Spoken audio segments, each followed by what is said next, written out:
Episode number 243. Any young girl can imagine Amy's state of mind when she took the stage that night, leaning on Laurie's arm. She knew she looked well, she loved to dance, she felt that her foot was on her native heath in a ballroom, and enjoyed the delightful sense of power which comes when young girls first discover the new and lovely kingdom they are born to rule by virtue of beauty, youth, and womanhood.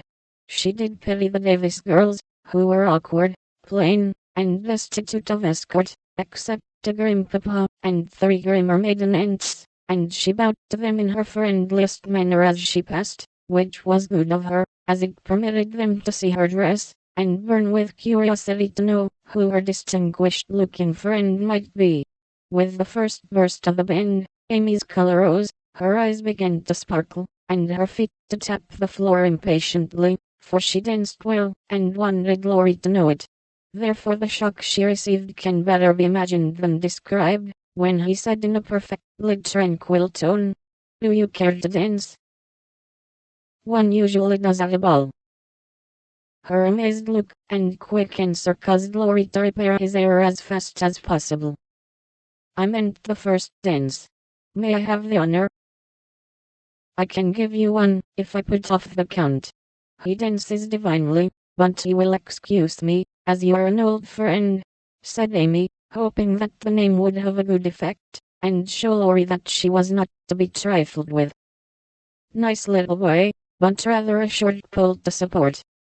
A daughter of the gods, divinely tall, and most divinely fair," was all the satisfaction she got, however. The set in which they found themselves was composed of English, and Amy was compelled to walk decorously through a cotillion, feeling all the while as if she could dance the tarantella with relish. Laurie resigned her to the "nice little boy," and went to do his duty to Flo, without securing Amy for the joys to come, which reprehensible want of forethought was properly punished, for she immediately engaged herself till supper, meaning to relent, if he then gave any signs penitence. She showed him her ball book with demure satisfaction when he strolled instead of rushed up to claim her for the next, a glorious polka. But his polite regrets didn't impose upon her, and when she galloped away with the count, she saw Laurie sit down by her aunt with an actual expression of relief. That was unpardonable, and Amy took no more notice of him for a long while, except a word now and then when she came to her chaperone between the dances for necessary pin or a moment's rest. Her anger had a good effect, however, for she hid it under a smiling face, and seemed unusually blithe and brilliant. Laurie's eyes followed her with pleasure, for she neither romped nor sauntered, but danced with spirit and grace, making the delightsome pastime what it should be.